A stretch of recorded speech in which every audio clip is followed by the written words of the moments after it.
하루가 바쁘든 비교적 한가하든 요즘은 마음이 좀처럼 쉬지 않는다는 느낌이 들 때가 있습니다.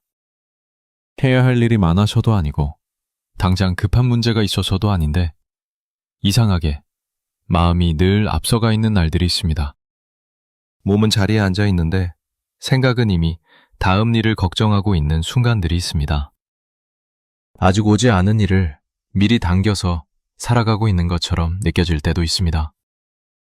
그래서 하루를 다 보내고 나면 무엇을 했는지보다 괜히 지쳤다는 감정이 먼저 남습니다. 바쁘지 않았는데도 바빴던 것 같고 쉬었는데도 쉰 것 같지 않은 날이 이어집니다. 이런 날이 반복되다 보면 마음은 점점 쉬는 법을 잊어버립니다. 오늘은 그런 마음에 대해 아주 오래된 한 문장을 함께 들어보려 합니다. 더 애쓰라고 말하지 않습니다. 오히려 지금의 속도를 조금 내려도 괜찮다고 말해주는 문장입니다. 최근담에는 이런 말이 있습니다. 바쁠수록 여유를 훔치고 시끄러울수록 고요함을 취하라. 바쁘게 살지 말라고 단정해서 말하는 것은 아닙니다. 해야 할 일을 모두 내려놓으라고 요구하는 말도 아닙니다. 지금의 삶을 포기하라는 뜻으로 읽을 필요도 없습니다. 오래된 글이지만 오늘의 삶에 맞게 이렇게 읽어볼 수 있습니다. 여기서 말하는 여유는 시간을 많이 비워두는 상태만을 뜻한다고 보기는 어렵습니다. 아무것도 하지 않는 상태만을 가리킨다고 해석할 필요도 없습니다. 마음이 지나치게 쫓기지 않는 상태로 읽을 수 있습니다. 일을 하고 있어도 생각이 급하지 않은 상태로 받아들일 수 있습니다. 사람들 속에 있어도 마음이 크게 흔들리지 않는 태도로 이해할 수 있습니다. 우리는 보통 일이 많아서 바쁘다고 생각합니다. 하지만 돌아보면 마음이 앞서 있어서 더 지치는 경우도 적지 않습니다. 해야 할 일보다 해야 할 것 같다고 느끼는 생각이 더 많아질 때가 있기 때문입니다. 끝내지 않아도 되는 걱정까지 마음속에서 계속 이어질 때도 있기 때문입니다. 그래서 일을 줄이라고 직접적으로 말하지는 않습니다. 다만 마음이 향하는 속도를 한번 돌아보게 합니다. 하루를 느리게 살라고 단정하지도 않습니다. 생각을 잠시 천천히 해보는 것은 어떻겠느냐고 조심스럽게 묻는 말에 가깝습니다. 모든 소리를 없애야 한다고 말하지도 않습니다. 시끄러운 가운데에서도 잠시 고요함을 선택할 수 있다고 읽을 수 있습니다. 고요함은 환경이 만들어주는 결과라고만 보기는 어렵습니다. 하나의 마음 상태로 바라볼 수 있습니다. 바쁠수록 여유를 훔치라는 말은 일부러라도 쉼의 틈을 만들어보라는 제안으로 읽힐 수 있습니다. 누군가의 허락을 기다리지 않아도 된다는 의미로 받아들일 수도 있습니다. 시끄러울수록 고요함을 취하라는 말은 모든 말과 소리에 반응하지 않아도 된다는 뜻으로 이해할 수 있습니다. 모든 상황에 즉각 답하지 않아도 괜찮다는 태도를 떠올리게 합니다. 나이가 들수록 더 또렷하게 들린다고 느끼는 사람들도 많습니다. 이미 충분히 바쁘게 살아온 시간이 있기 때문일지도 모릅니다. 이제는 더 잘하려 애쓰기보다 덜 흔들리는 방향을 생각하게 되는 시기이기 때문일지도 모릅니다. 삶을 바꾸라고 요구하지 않습니다. 다만 지금 이 순간의 마음 상태를 가만히 바라보게 합니다. 지금 마음은 얼마나 서두르고 있는지 조용히 되묻습니다. 그리고 아주 낮은 목소리로 이 정도 속도여도 괜찮을 수 있다고 말합니다. 이제 또 다른 한 문장을 이어서 들어보려 합니다. 오래전부터 많은 사람들에게 반복해서 읽혀온 말입니다. 지금의 삶을 더 몰아붙이기보다는 잠시 멈춰서서 돌아보게 만드는 문장입니다. 최근담에는 이런 말도 전해집니다. 권세는 다 쓰려 하지 말고 복은 다 누리려 하지 말라. 처음 들으면 다소 냉정하게 느껴질 수도 있습니다. 이미 애써 살아온 사람에게는 더 조심하라는 말처럼 들릴 수도 있습니다. 하지만 단정적으로 요구하기보다는 한 가지 방향을 제시하는 말로 읽어볼 수 있습니다. 더 많이 가지지 말라고 몰아붙이지 않습니다. 지금 가진 것을 당장 내려놓으라고 말하지도 않습니다. 다만 무엇이든 끝까지 다 쓰고 끝까지 다 누리려 할 때 생기는 마음의 상태를 떠올리게 합니다. 우리는 살아오면서 많은 역할을 맡아왔습니다. 가정에서의 역할이 있었고, 일터에서의 책임이 있었고, 누군가에게 기대받는 자리가 있었습니다. 그 과정에서 권세라고 불릴 만큼 크지 않더라도 각자의 자리에서 최선을 다해왔습니다. 그래서 어느 순간에는 끝까지 버텨야 한다는 생각이 마음에 남아있기도 합니다. 조금 더 참고, 조금 더 감당하고, 조금 더 책임져야 한다고 여길 때도 있습니다. 그런 마음을 향해 다른 가능성을 조심스럽게 건넵니다. 모든 힘을 다 써야만 하는 것은 아닐 수도 있다고 말합니다. 모든 것을 끝까지 누려야만 만족이 오는 것은 아닐 수도 있다고 말합니다.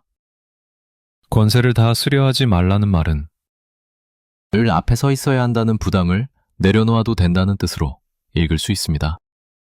항상 중심에 있어야 한다는 생각에서 한 발 물러나도 괜찮다는 의미로 받아들일 수 있습니다. 복을 다 누리려 하지 말라는 말은 지금 가진 것에 잠시 멈춰서 보라는 제안으로 읽힐 수 있습니다. 더 가져야만 마음이 놓인다는 생각을 잠시 내려두어도 된다는 뜻으로 이해할 수 있습니다.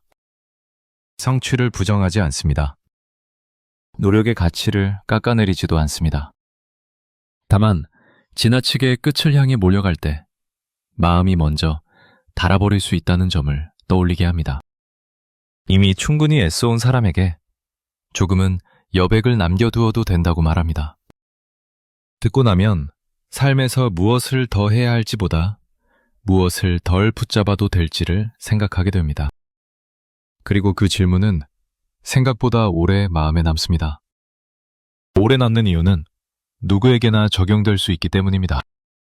아직 일의 한가운데에 있는 사람에게도 이미 많은 일을 지나온 사람에게도 해당되는 말이기 때문입니다. 우리는 보통 더 잘해야 마음이 놓일 거라고 생각합니다. 조금만 더 하면, 조금만 더 버티면 괜찮아질 거라고 스스로를 설득합니다. 하지만 그렇게 계속 힘을 쓰다 보면 정작 마음이 쉴 자리는 점점 줄어들기도 합니다.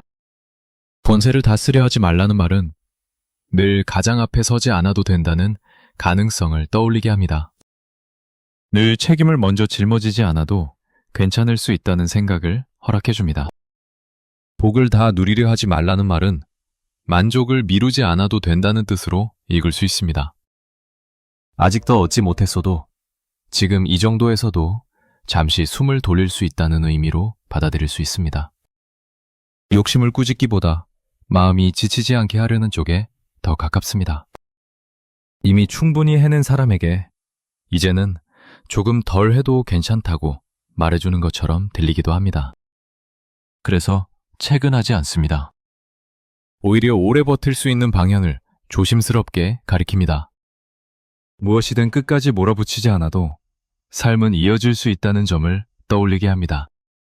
마음에 두고 나면 하루의 기준이 조금 달라지기도 합니다.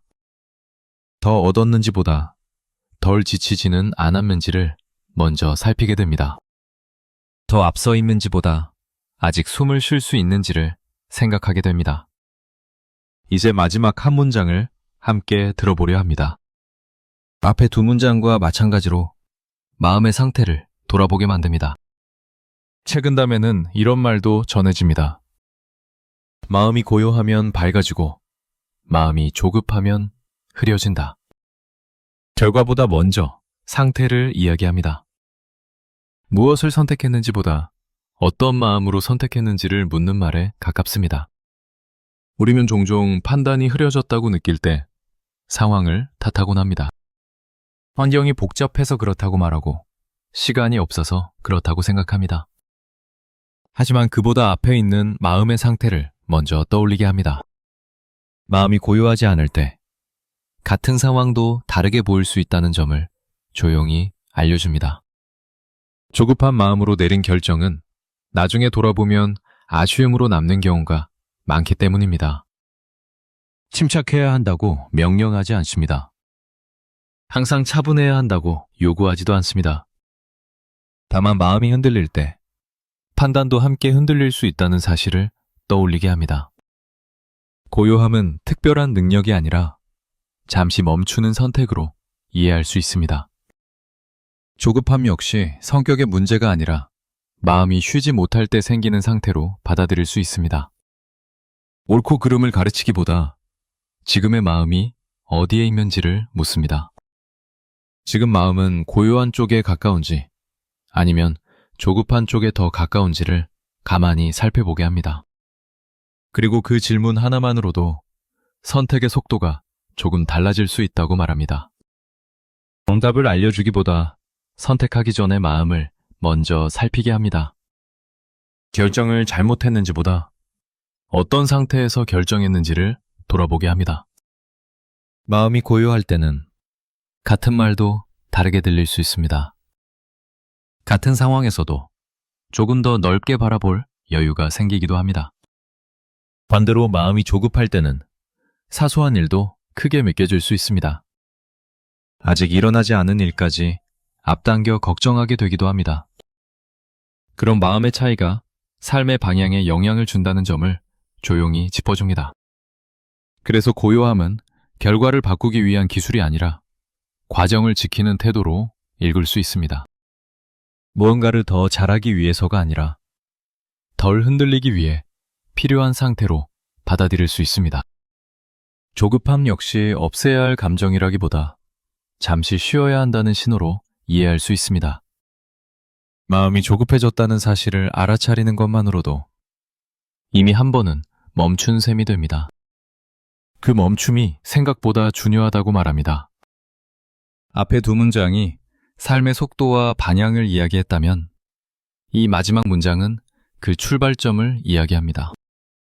바쁠수록 여유를 훔치라는 말은 속도를 조절하는 이야기였습니다. 권세는 다 쓰려 하지 말라는 말은 끝을 향해 몰아가지 말라는 이야기였습니다. 그리고 마음이 고요하면 밝아진다는 말은 그 모든 선택의 바탕을 돌아보게 합니다. 세 문장은 서로 다른 이야기를 하는 것처럼 보이지만 결국 같은 곳을 가리킵니다. 삶을 바꾸기 전에 마음을 먼저 살펴보라는 이야기입니다. 지금보다 더 잘 살아야 한다고 몰아붙이지 않습니다. 지금까지의 삶이 부족했다고 말하지도 않습니다. 다만 지금 이 순간의 마음 상태가 앞으로의 시간을 어떻게 지나가게 할지를 묻습니다. 우리는 이미 충분히 많은 시간을 살아왔습니다. 잘해온 순간도 있었고 버텨온 날들도 있었습니다. 그래서 이제는 더 애쓰는 방향이 아니라 오래 갈 수 있는 방향을 생각하게 됩니다. 바로 그 지점에서 우리에게 말을 겁니다. 조금 미뤄도 괜찮다고 말합니다. 조금 비워도 괜찮다고 말합니다. 조금 덜 조급해도 괜찮다고 말합니다. 오늘 이 문장들 가운데 하나만 마음에 남아도 충분합니다. 모두 기억하려 애쓰지 않아도 됩니다. 지금의 삶에 조용히 겹쳐지는 한 문장만 남아도 괜찮습니다.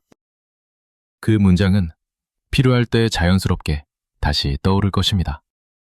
지금 이 순간만큼은 마음이 어디로 가고 있는지 천천히 느껴보시기 바랍니다. 그리고 이 정도 속도로 살아가고 있는 자신을 잠시 그 배로 두셔도 괜찮겠습니다.